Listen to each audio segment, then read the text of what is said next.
commentary in those areas.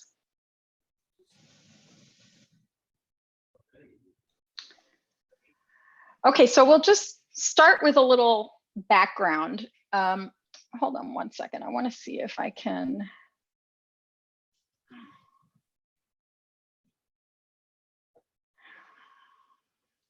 Is that still full screen for everybody? Yeah. Yes. Okay. Okay, what is ranked choice voting? So it's really very simple. With ranked choice voting, instead of choosing just one candidate, you can rank more than one candidate in your order of preference. So you can rank your favorite candidate first, your next favorite candidate second, your third favorite candidate third, et cetera, usually up to about 5. And if you think about it, we do this kind of thing in our lives every day, right? You go into an ice cream store and you say, you know, I'd like strawberry. And, you know, the ice cream store might say, well, we don't have strawberry. And then you have to think about what your second choice is, you know, and it's, let's say it's chocolate. And then the store might say, well, we don't have chocolate either. And you have to think about what your third choice is, and so on and so forth until you hit the one that you're looking for. And ranked choice voting works kind of similarly. We'll get into the detail in a bit. So the big benefit, like I said with the ice cream example, is that you have backup choices if your first candidate loses. So your vote won't be wasted. And you ultimately have more of a say in who wins. So I want to just give a real world example that I'm sure most of us here remember and is probably very traumatic for many of us, which is the 2000 election between Al Gore, the presidential election between Al Gore, George Bush, and Ralph Nader. Everybody remembers this, right? So in that case, there was the question of whether Ralph Nader's votes had detracted enough from Al Gore's votes that he would have won had Ralph Nader not been on the ballot. So you had two, not similar candidates, but candidates that the same type of voter might have ranked first and second. They split the vote among those two candidates. And because of that, you ended up with somebody that the majority probably didn't want, albeit a narrow majority. You ended up with George Bush. Does that make sense to everybody? I can't see when you're viewing my screen, I can't see you, which is kind of a weird place to be in. So I can't see if there are questions. Will somebody tell me if they encounter questions? There's nothing yet. Okay, just butt in if you do, because I'm kind of flying blind here. Oh, I see. Maybe I can make it so that I can. So this is what your ballot would look like if you're in a normal single winner, normal, so no, this is the wrong thing. Okay, sorry, I don't know how this ended up in here. This is very embarrassing, but this is the wrong slide. Think about what your normal ballot looks like in a primary where you have more than 2 candidates, right? You have a list of candidates and you can only vote for one. You bubble in the one that you want, right? And you know what your regular ballot looks like. This is what a ranked choice voting ballot would look like. This is from an example from Massachusetts, just, you know, with putting different parties, but that's not really relevant. So here you would bubble in your first choice to Charlie Chang. Your second choice is Barbara Berg. Your third choice is David Domingo, and Abby Alawi is your fourth choice. And that's how ranked choice voting ballot works. It's not too complicated. It looks different from ours, but it's not too complicated. So there's a number of different benefits of ranked choice voting that we've seen, and it's been implemented in jurisdictions around the country now in many municipalities, and in a couple of states. Alaska, you might have heard of, and Maine both use ranked choice voting, and it's on the ballot in Nevada and several other states, Arizona. So it's under consideration in other states as well. But it's really been picking up momentum in the last few years around the country.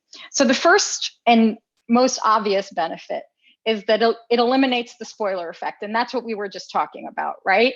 Ralph Nader, people called him a spoiler because he didn't drop out and tell his supporters to support Al Gore, which would have been the next, the candidate most like him.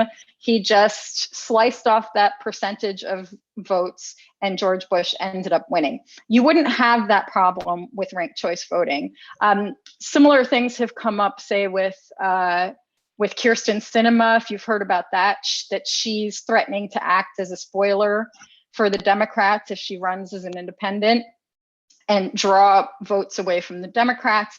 And so it gives that person a lot of power, but they don't really have any chance of winning. They just end up being a spoiler.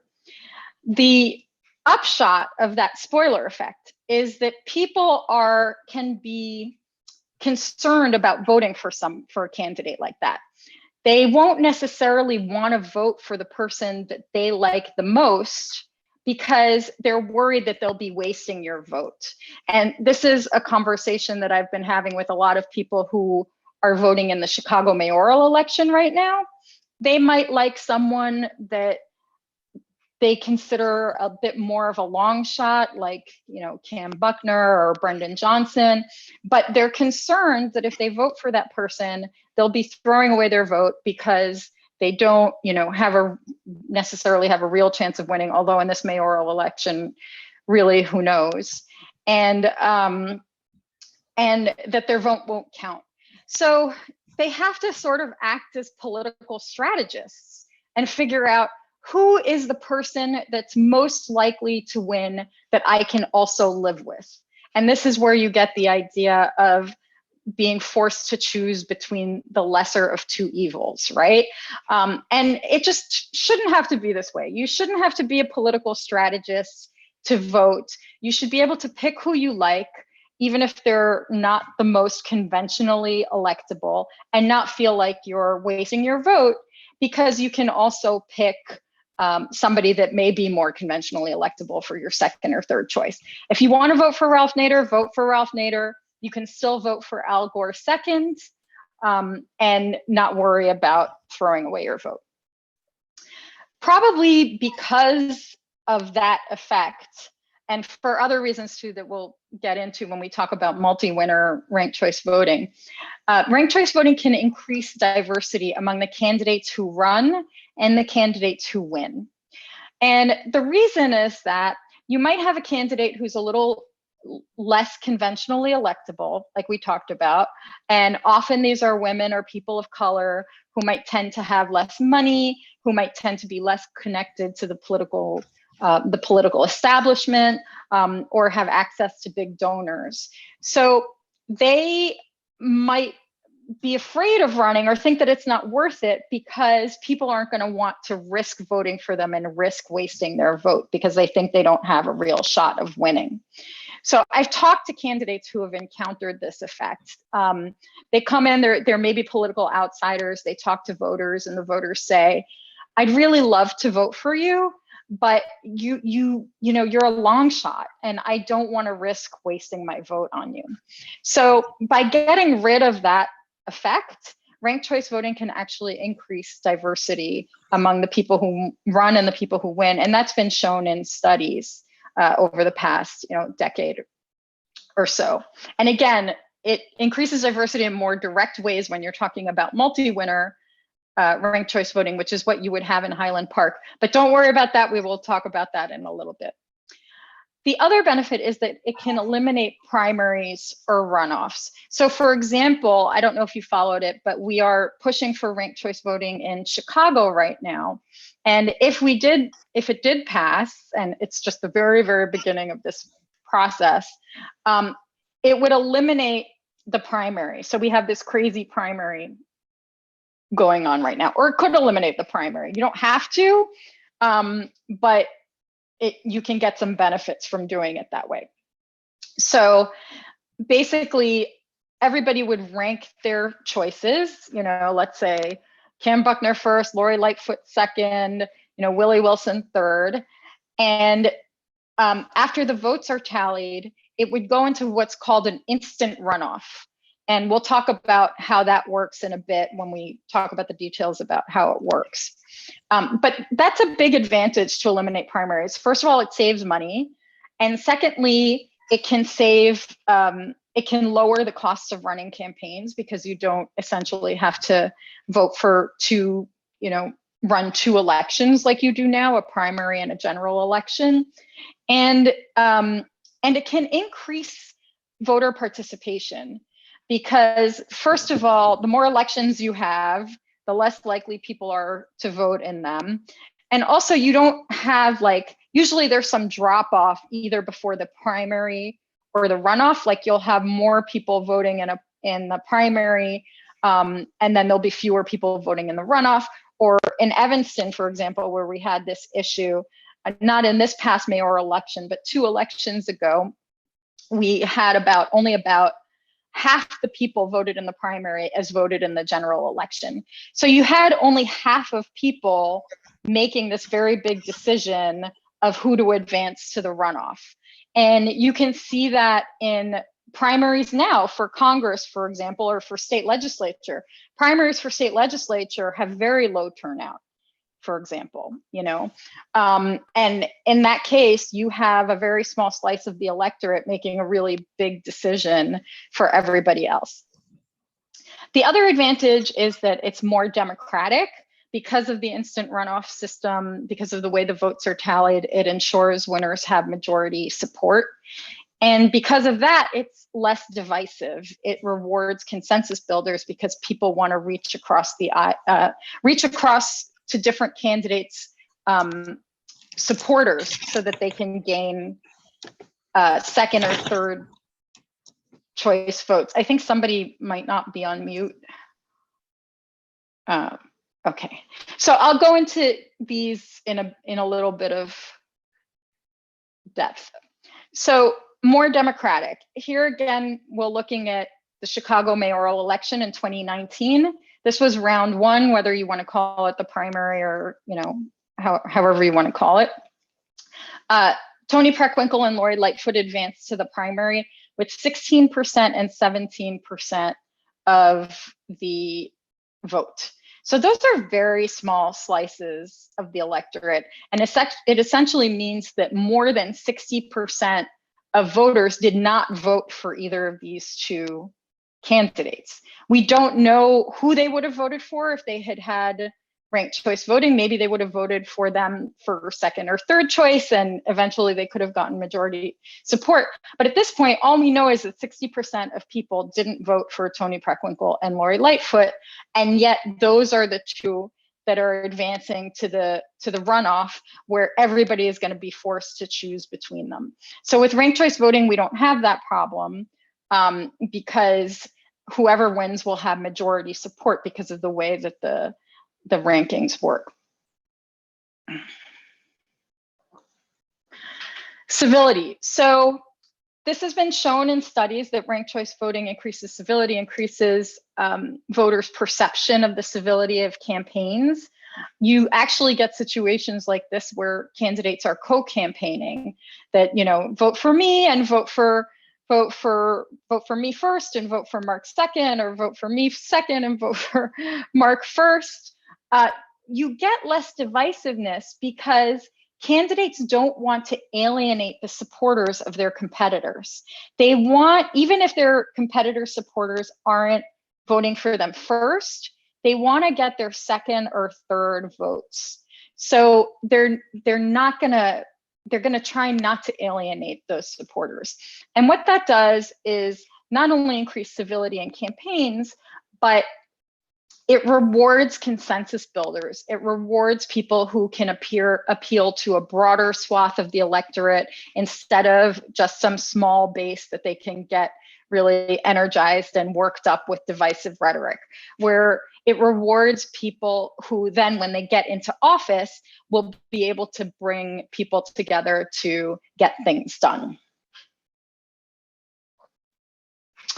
And as I mentioned, it can also increase diversity. Here we had Maya Wiley, who was what might have been considered a non-traditional candidate. She did not win in the ranked choice voting primary that they held in New York City. They held their first ranked choice voting election in 2021. But she said, women and minorities win with ranked choice voting. She could run because, and be confident in her run because people wouldn't be worried about wasting their vote on her. And she mentions some of the big diversity wins that ranked choice voting has brought. London Breed became the first Black woman mayor of San Francisco. Jean Quan became the first Asian American female mayor of Oakland. You may have heard about the first Native American winning Congresswoman in Alaska in their first ranked choice voting election. So diversity is another benefit that comes with this system. Sometimes questions arise over whether ranked choice voting is confusing. The data show that people understand it pretty well, that they don't really have a lot of trouble with it. There is a role for education and for election officials to educate the public, for candidates to educate the public. But overall, studies have shown that most people understand it, and that actually it might even decrease certain types of errors in voting. So it's not true that ranked choice voting causes more errors in voting. There's some recent studies that suggest that it might actually cause fewer. I want to pause for questions before I, let me see here. Anything, or should we continue?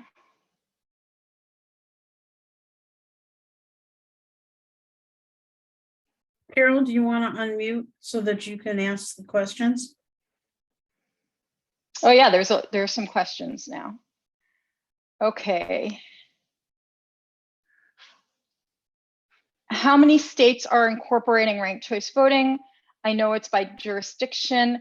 So 2 states so far have incorporated it. Maine tried to incorporate it for all of their elections, but there was a state court found that it could only for now use it in federal elections. So currently it's using it in federal elections and in their general elections, exactly for that sort of Ralph Nader type situation. And interestingly, the Maine adopted ranked choice voting following the election of a rather extremist right-wing governor, Paul LePage. And so the reaction to that was to adopt a system that was perceived as preventing a minority essentially from electing an extremist candidate because the votes were split among the other candidates in the race.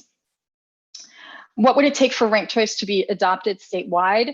There is a bill. State Senator Laura Murphy has introduced a bill that we're involved in the advocacy for, and it would have to be passed in the state legislature. Unfortunately, the Illinois doesn't have a viable citizen initiative process like they do in other states. In other states, they could have a petition gathering.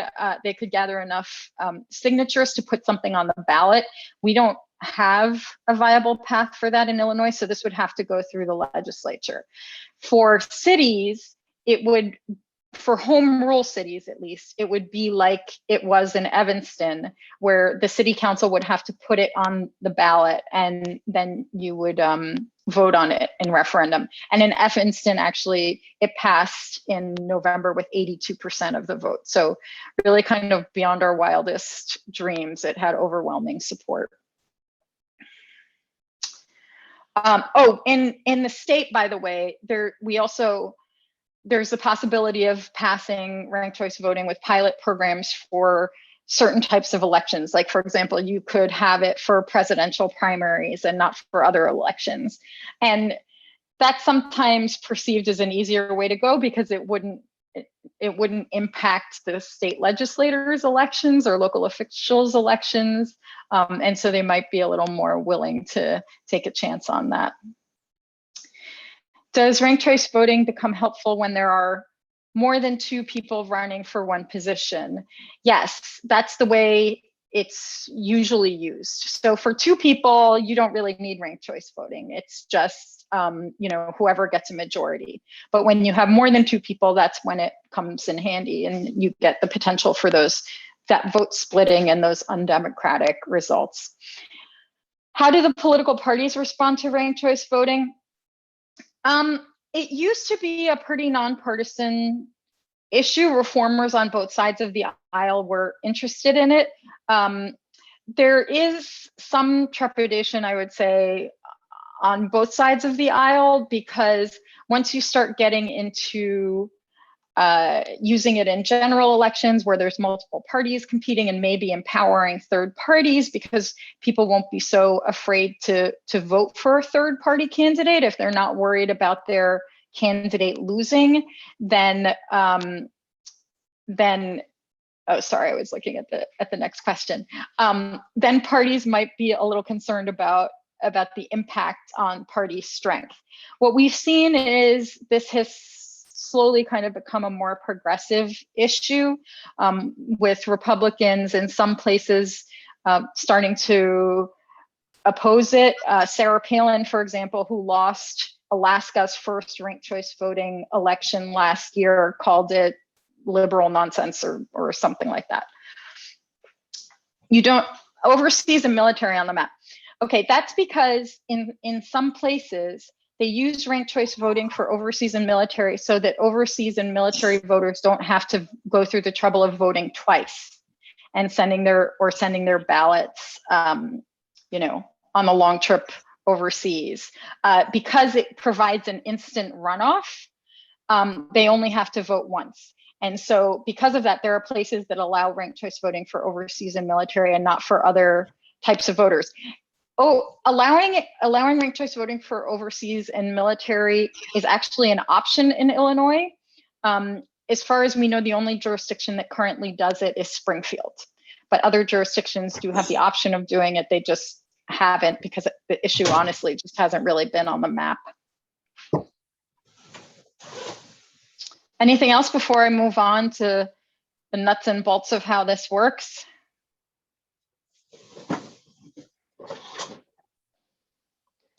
Okay.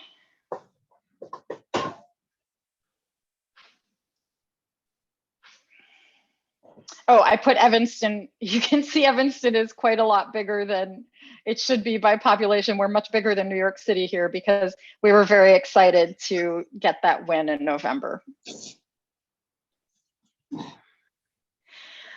Okay, so now I'm going to talk about how this works. If people find it confusing, please don't worry. You remember that it's very, very simple from a voter's perspective. You just rank candidates in order of your preference, first, second, third, fourth. What kind of looks complicated on the back end doesn't really have to concern us, but we'll go through it. So I'll show you how it's tabulated anyway, and it's not that complicated. So here, gosh, I don't even think I know the names of all of these characters. Bugs Bunny, is that Daffy Duck? I'm not sure the name of the cat. I think that's Roadrunner. And I don't know who that is.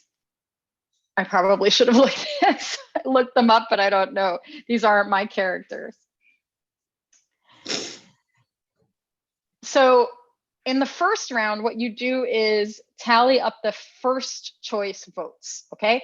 So even if everybody has counted second, third, has voted second, third, fourth, in the first round, you tally up the first choice votes. And if a candidate gets more than 50% of the first choice votes, a majority, then that candidate wins. And this happens in ranked choice voting elections. It happens often that somebody will win more than 50%, and then the election is just over because you have a majority vote. Here, no one has a majority, so we have to continue to the next round. The next thing that happens is that the candidate with the fewest first choice votes is eliminated. In this case, that's Wile E. Coyote. So he's out of the race. If Wile E. Coyote was your first choice, your vote now goes to your second choice instead. So back to the Ralph Nader example, if you voted for Ralph Nader, he has the least number of votes, but instead of you just being out of your vote just not counting anymore, your vote, assuming you voted for Al Gore, your next vote would go to Al Gore. So in this case, different people voted for different characters next, second choice, and so those choices are distributed to the other candidates. In the next round, you look at who has the fewest votes after that. In this case, Sylvester the cat is eliminated. First place votes for Sylvester are redistributed. Still nobody has 50%, but we're getting there.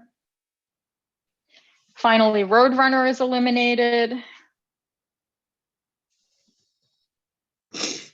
And Bugs Bunny wins, because now Bugs Bunny, after collecting the second and third choices of the other candidates, has reached a majority.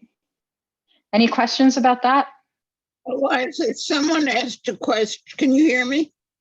Yeah. Someone asked a question. Does your first choice get 5 points and the fifth choice get 1 point? No, that's not the way it works. It's not like a point system. You vote, it's just what happens is after your first choice drops out, your vote is distributed to your second choice, and so on and so forth. Thank you for the Sylvester the cat road. I guess I knew that in the back of my brain and I had just forgotten. Is that anything else? No. We had 3 people filling in the names. Yes, I appreciate that. I guess I didn't watch enough Looney Tunes. Is that what they are? I borrowed these slides from our friends at Fair Vote. How do the votes get distributed once a candidate is eliminated? So they get distributed to your voters' next choice. So let's take the Ralph Nader example again. Let's say you voted for Ralph Nader first and Al Gore second. Ralph Nader has the fewest votes in the first round. So anybody who voted for Ralph Nader will get their second choice vote counted. So that person's vote will go to Al Gore now, and so on and so forth through the process.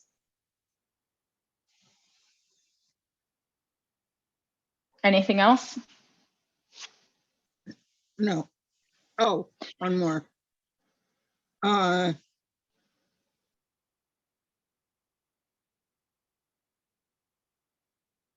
do the votes get distributed once a candidate is eliminated? I think I just covered that one, so we should be good. Okay. I was going to move on to multi-winner election, which is how it would work in Highland Park. Is everybody ready for that? Do you want to open up the microphones to discussion before I get to that? I want to give everybody a little break from the sort of semi-mathy stuff if people need it. I just, Alisa, we, in some ways, it's what we actually are doing in Highland Park. So it's a good example. But we have 6 candidates running for 3 positions right now. Right.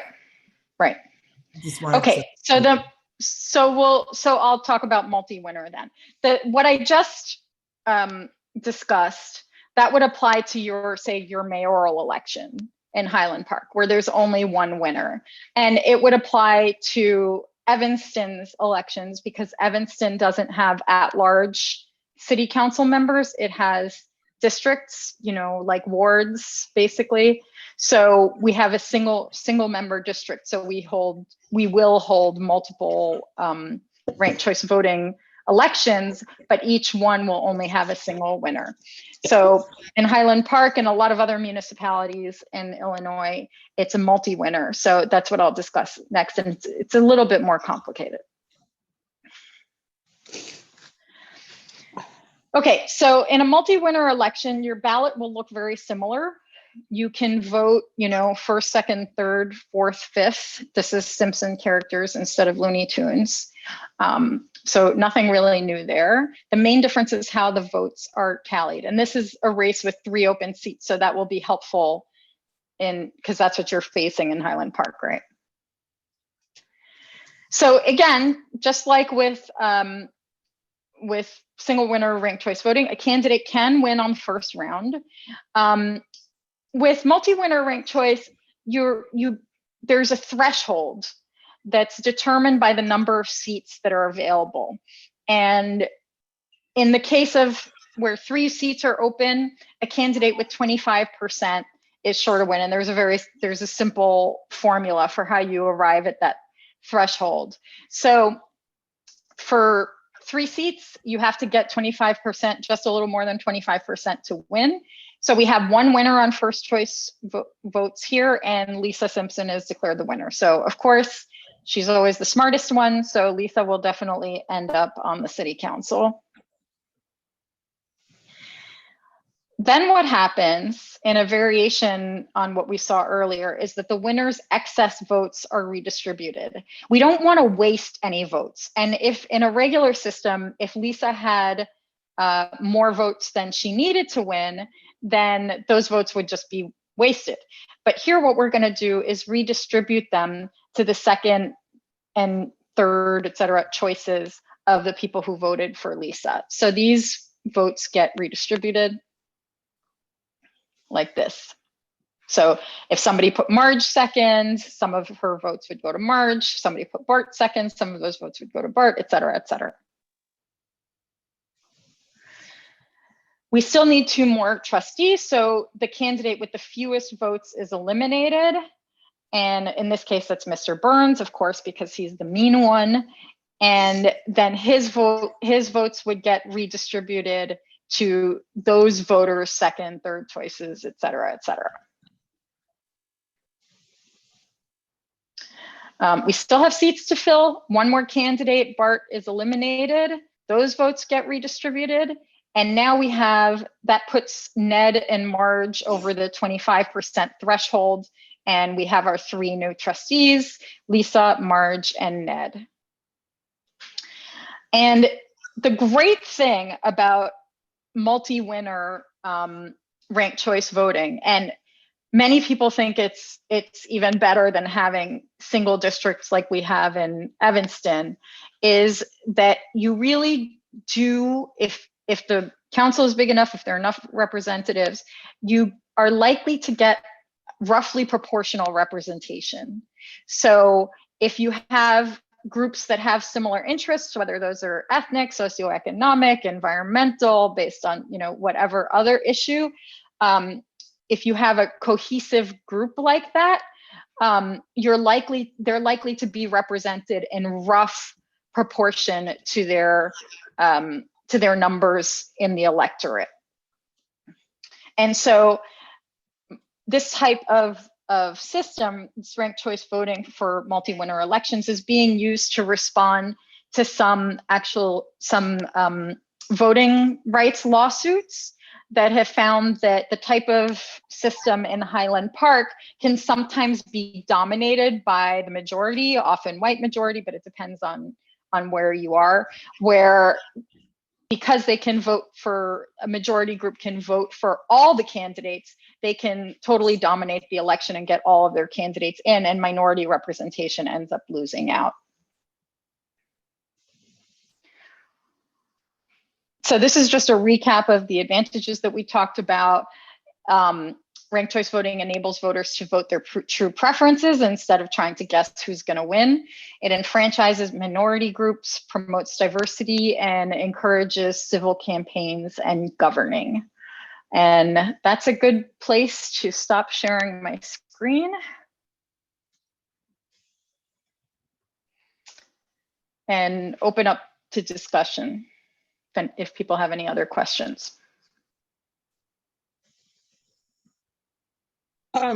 Could you explain what it takes to enact ranked choice voting in places where, like, we have an election day and Right. say there's their federal offices, their state offices, do these have to be at different times, or can any locality ask for ranked choice voting, and what do they have to do to get it? Right. So currently, under the Illinois Constitution, if a home rule municipality wants to enact ranked choice voting, they have to do it by referendum like we did in Evanston. So the city council would have to vote to put it on the ballot, and then a majority of voters would have to approve the referendum. So that's what happened in Evanston. And so we've adopted it for municipal elections. For any non-municipal elections, basically, a county could do it because a county is a home rule jurisdiction. It would have to do it in the same way. Non-home rule jurisdictions, it's not clear that that's an option for them right now. So right now it's just the only thing we have real legal guidance on is home rule jurisdictions. And then if we wanted to enact it on the state level, it would have to, or for federal elections, for state or federal elections, it would have to be enacted by the state legislature. And as I said, there is a bill now that would enact it for state and federal elections. So we hope that this can be, with ranked choice voting gaining more visibility and winning overwhelmingly in Evanston, we hope that this can be the beginning of the process to get it in other levels of government. Another question, who or how are the ballots redistributed from the candidate that reached over 25%? They're redistributed to. Is it based on those ballots after 25% or a random selection of all the votes? There's nothing random about it. Any votes over, so let's say you voted for Lisa and she got 10% more votes than she needed. Those 10% would be redistributed to the candidates who voters had voted for their second choice, depending on your round, whether it's second choice or third choice, et cetera, et cetera. So it's all based on what voters chose. It's not random. But you're not looking at who's number two. You on are. all the ballots, or are you? You're looking at who's number two if either you voted for somebody, if either a voter voted for somebody who came in last and their vote is eliminated, or if they voted for somebody who came in first and had excess votes that are redistributed. So one way that this has been explained, kind of an old time way that it's explained, and by the way, this system is used in a lot of Commonwealth countries like Ireland, Australia. So it's pretty common. It's not unknown around the world. And one way of explaining it is if you have, let's say you have an election and you hold it in a big gymnasium or outside or something like that, and tell people to go stand by the person that who is their first choice, but they can change their position. They can go stand by a different candidate's banner as the day goes on and they see where the votes are falling. So let's say you go to your favorite candidate, and as the votes come in, you realize that candidate has more than they need to win. They have more than 25%. Well, you don't want to waste your vote and stand there. So you're going to go to a different candidate and try to help your second choice candidate win. You're trying to get the votes as evened out as possible so that your vote counts, because your vote won't count if, Lisa Simpson has too many votes, more votes than she needs. Your vote is just extra. It's just surplus. It'll get thrown away. You want your vote to count, you're going to go put it by somebody else. And by the same token, if you go and stand by your candidate and then it looks like your candidate isn't going to get enough votes to win at all, like they're really going to get very few votes, as the votes come in, you might say, well, I want to move and go stand by somebody who's has a better chance of winning. And then at the end, the candidates with the 3 biggest groups collected around them, those are the ones that are going to win. So sometimes a visual like that can help people understand how it works.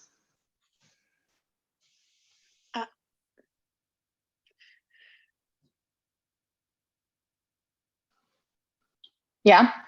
Sorry, was somebody talking? Yes, I was thinking of the caucuses too. I was thinking of the caucuses too when I heard this this analogy of standing by a banner. I don't think the problems there, I thought the problems in Iowa in 2020 were related to their new computer system. That was my understanding of it. I don't think it had anything to do with the system that they were using, which they'd been using for years and years. Okay, I see Jeannie Kirby has her hand up. Would it be all right if we let her? Why don't we, I feel kind of weird just being the only one talking here. So here's my question. And I did write the question about who counts them. So essentially, I can't make a decision based on who's number 1 or who's getting votes or who that, because I've already sent in my votes. So I can't change position. So do you count every vote, every candidate gets a tally on how many they got for number 1, how many they got for number 2, how many they got for number 3, how many they got for number 4, and so on. And when you're filling the tally, and then if they're number 1, however many they got for number 2, then would those be redistributed? It's done automatically. So, you know, the analogy of going and standing by your candidate is a good visual, but you don't have to do that. We don't have to hang around and see how the votes come in, because the computers will do that for us. The tabulating machines will do that for us. If they find that you don't, you know, your first choice isn't going to win, you don't have to change your vote, because you've already voted for somebody for second choice. So then your second choice vote will count. And if it doesn't look like that person's going to win, then your third choice will count. So you don't have to, it kind of takes that out of your hands. You don't have to vote dynamically, because you've already come up with your backup choices that are going to come into play as the counting is done.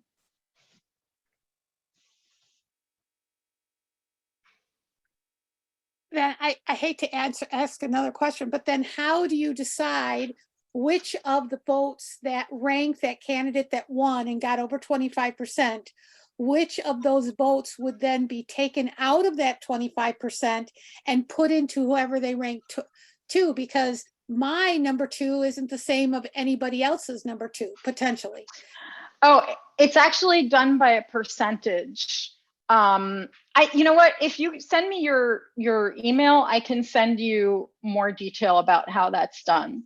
I'll put it in chat. Because I think it'll be put it in the chat, because I think it will be it might be a little bit complicated, but it's done by percentage and distributed that way.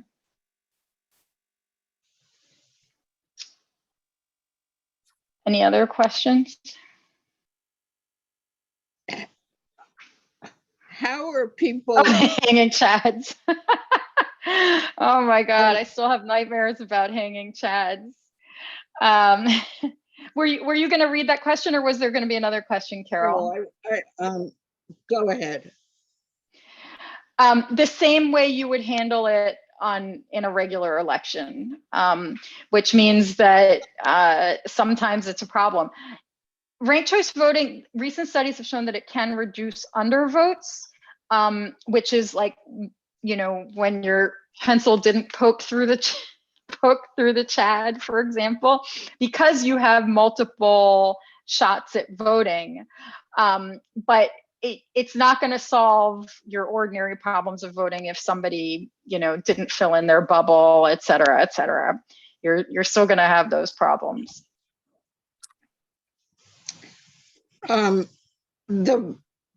when you have multiple candidates, and nobody wins right away, there can be a delay in getting the results. Has this been a problem anywhere, or how do people adjust to that? Although, Yeah, it's a good question. And I think we're all getting used to delays in a certain respect, with mail-in voting, for example, now.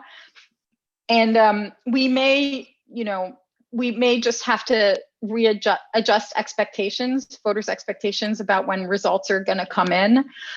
It's not like these are all being counted by hand. They're done by computer and tabulating machine the way other things are. So there's no real reason it has to be some huge extended process. But it may take longer than regular voting, and that's will probably just go hand in hand with mail-in voting and in a new way that voters will have to view election night.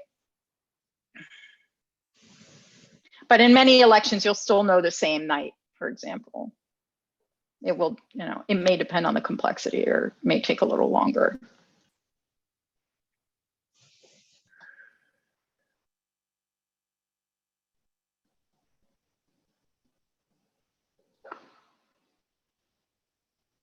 Anything else? Well, Elaine, yeah, yeah. Elaine, unmute yourself. I think I did. Oh, yeah, you did. You're good.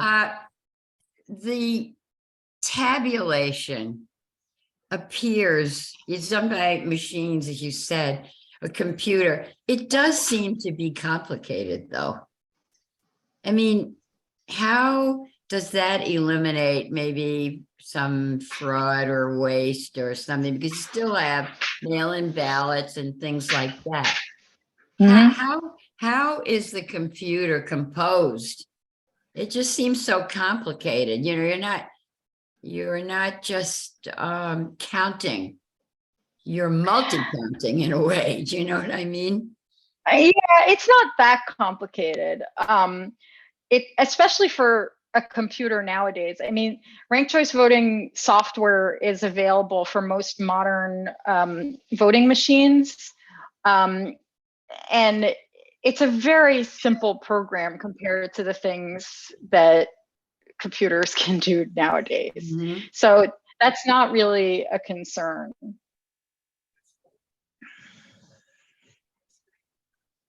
I mean, if you look at it, we're redistributing some votes, and in some cases you're redistributing a percentage of votes.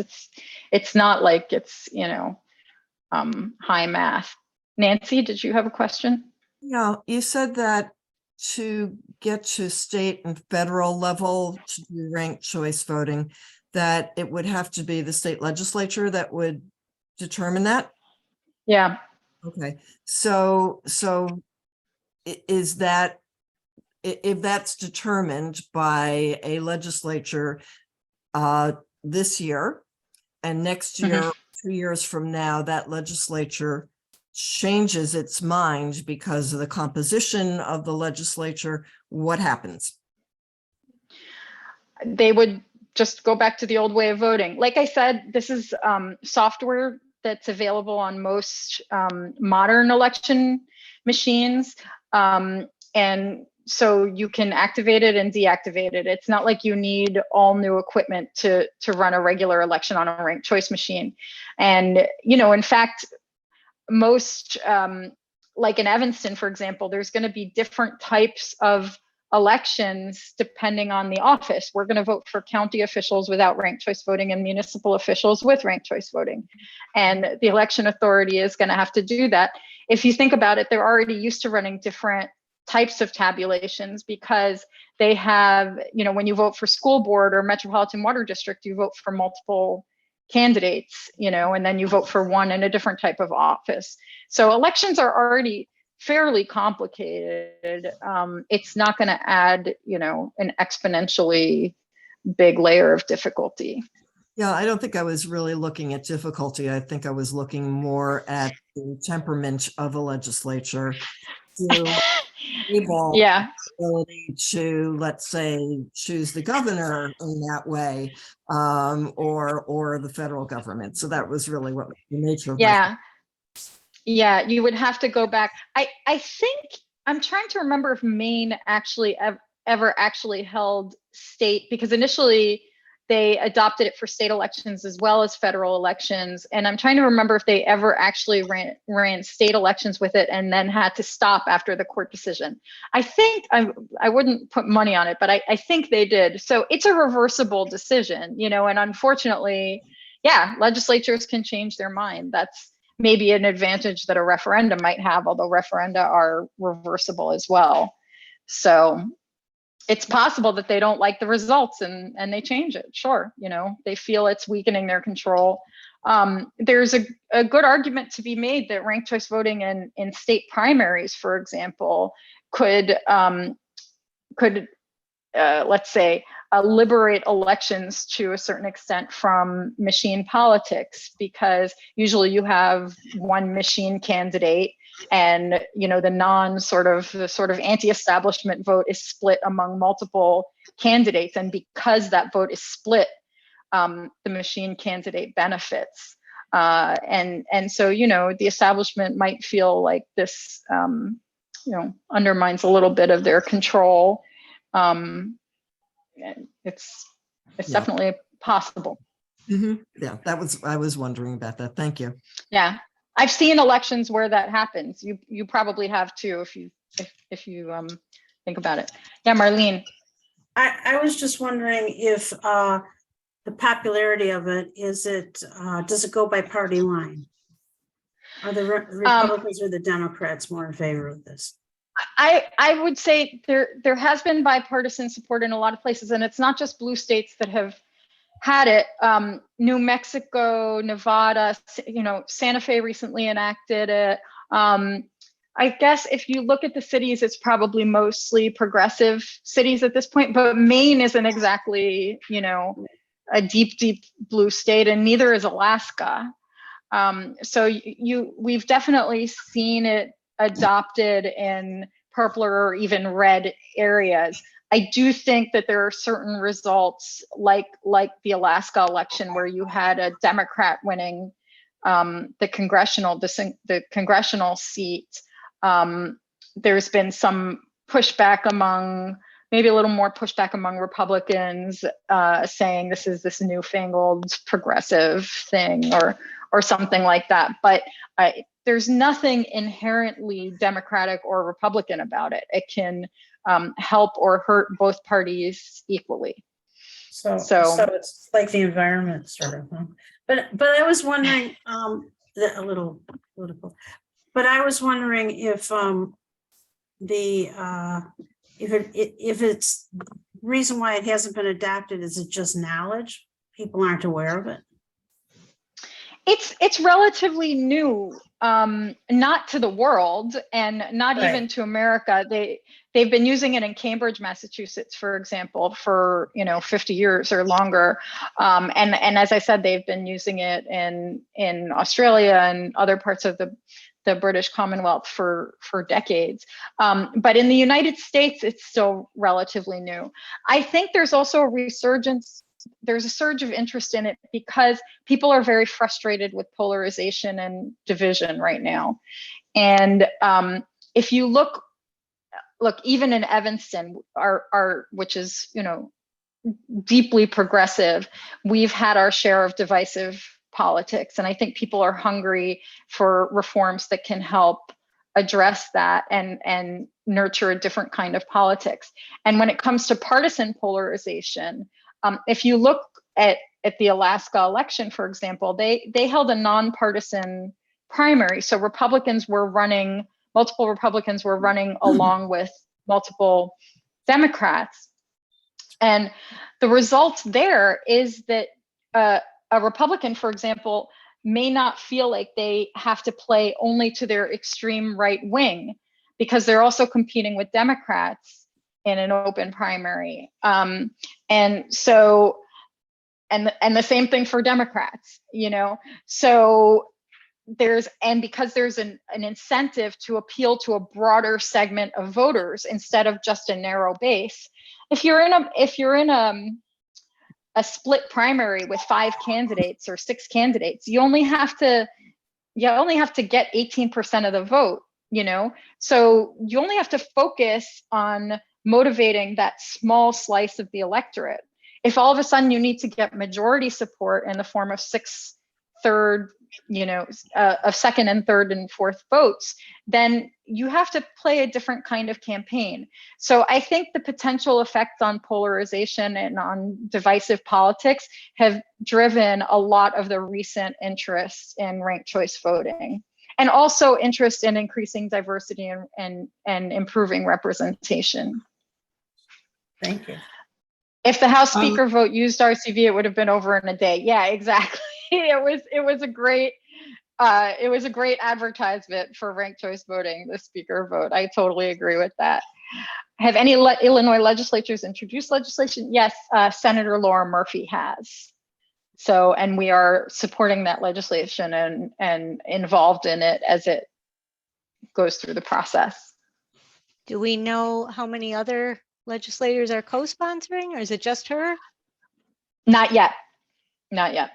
And again, we're looking at, ranked choice possibly for different types of elections. If doing it just for state legislators is too much, and if legislators are maybe a little squeamish about applying it to themselves, then maybe we start with presidential elections or presidential primaries, for example, and see how it goes, see how people like it, et cetera. So if we are excited about it, how do you suggest we get the momentum going? Do we contact our own legislators, or? You should definitely contact your legislators and ask them if they have a position on this. You can make them aware that Senator Murphy has a bill. I don't have the number in front of me, but I can send it out. I can give it to Carol or Arlene to distribute. You should also, if you're interested in passing it in Highland Park, I think it's really important to get these reforms on a local level, to get people used to them and start socializing them with people so that people can see that they work and they like them. So, and plus it can have real benefits, frankly, especially for an at-large system like yours. Ranked choice voting could have real benefits. Thank you. Well, if there are no more questions, we thank you so much. That was really enlightening and a lot to think about. Yeah, there's a lot to think about. Just the math was getting me a little. Yeah, and I don't think you have to really focus on it. Just remember that when you go in, you go into the voting booth, you can you can say who your first, second, and third and fourth choices are, and those votes will count. I think voters should really focus on what it does for them, and the fact that they won't have to try to guess who's going to win. They can just vote for who they like. And that's the most important thing to know about ranked choice voting and what the benefits have been shown to be where it's been implemented. Well, anybody have a last question? Why don't you end this with the story that you told to Evanston, which I listened to, about we too on Martin Luther King Day have kids vote for their favorite superheroes or something like that. And didn't you tell a story about you thought about doing ranked choice voting, but what was the problem? I don't remember that. We have done ranked choice events like rank your favorite beer. We held one at Sketchbook. And then tabulated the results to see who won. And we will probably be sending out a ranked choice voting simulation to people who want to vote on the mayoral primary. So if you sign up for our mailing list at reformforillinois.org, you can try voting a ranked choice ballot on your own. But I don't remember. I feel like maybe it's not in my brain. It was like somebody had suggested it, but then they realized they wouldn't have the results immediately. Oh, they wouldn't have the results in time. And these are kids. Yeah. Right, they would get worse, right? Yeah, it was us. It was Highland Park's, our Highland Park-Highwood League. We were going to do it and then we realized we wouldn't be able to tabulate it quickly enough because we Oh, didn't. and the kids would get software. upset. Oh, Right. okay. Yeah, yeah, you don't want a bunch of Software to do impatient it. kids on your hands. Yeah, yeah, Well, thank goodness for again, software. thank you so very, very much. Thank you That so was much for having excellent. me. You I'm very gonna much. put my email in the chat. And I want to make sure that I got Jean's email here so I can send her the detail. And You have it was my reach email. out. That's true. And reach out to me. Feel free to reach out to me anytime. If you're interested in getting involved in this, I can, hook you up with the right people. And have a great night. And thanks for having me. Thank you very much, Thank you. Lisa. Thank you. That was Good night. terrific. Okay. Yeah, thank Thank you. I'm going to stop the recording now.